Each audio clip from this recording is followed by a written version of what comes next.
Welcome to So Alma Media. What if evil isn't born in monsters, but grows quietly inside ordinary people, unnoticed, untreated, and ignored? The Root of Evil by Håkan Nesser is a psychological crime novel that goes far beyond murder and investigation. On the surface, it follows a detective story, but beneath that surface, the book asks deeper questions about human nature, responsibility, and the invisible origins of violence. The story unfolds around a brutal crime that appears senseless at first.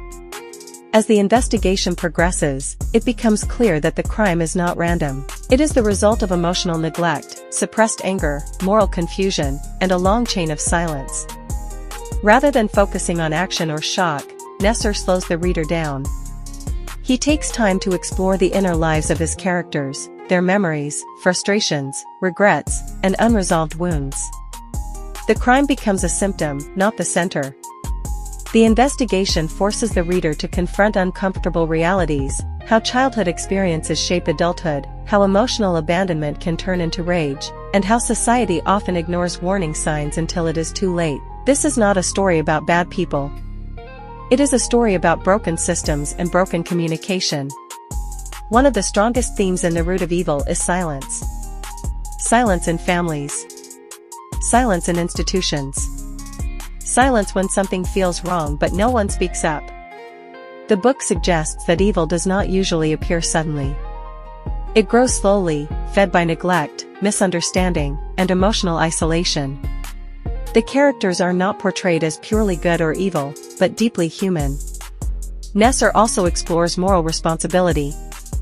Who is truly to blame when violence occurs? The individual who commits the act, or the environment that shaped them?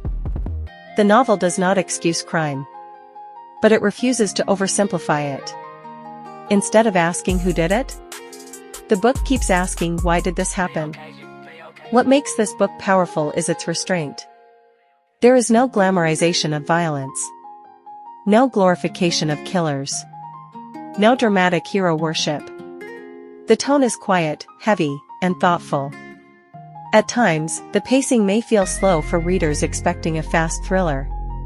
But that slowness is intentional. The author wants you to sit with discomfort, to feel how long-term emotional damage builds quietly beneath everyday life. This book is not meant to entertain the nervous system. It is meant to engage the conscience. Nesser writes with emotional intelligence. He understands that evil rarely comes from madness alone, but from unresolved pain combined with lack of accountability. The discomfort you feel while reading is the point. The Root of Evil ultimately delivers a difficult message. Evil is rarely mysterious. It grows in environments where empathy is absent, where children are unseen, where emotions are dismissed, and where responsibility is passed around instead of taken. The novel reminds us that society often waits for tragedy before asking questions, when those questions should have been asked years earlier. It shows how violence is not just an individual failure, but a collective one. The solution the book points toward is awareness, not paranoia, and not blame. Listening matters.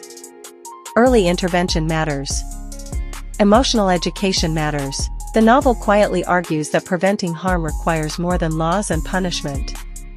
It requires presence, communication, boundaries, and accountability, especially in early life. When people are taught to suppress emotion rather than understand it, pressure builds. And pressure, when ignored long enough, seeks release. Healing does not come from pretending darkness doesn't exist, but from addressing it before it takes form. The Root of Evil is not a story about crime. It is a mirror, a reminder that the most dangerous things are not always loud or obvious, but silent, invisible, and growing unnoticed. And that prevention begins long before the crime scene ever exists. If this perspective made you think, don't forget to like, share, subscribe, and leave your thoughts in the comments. Garantangi, till the next video.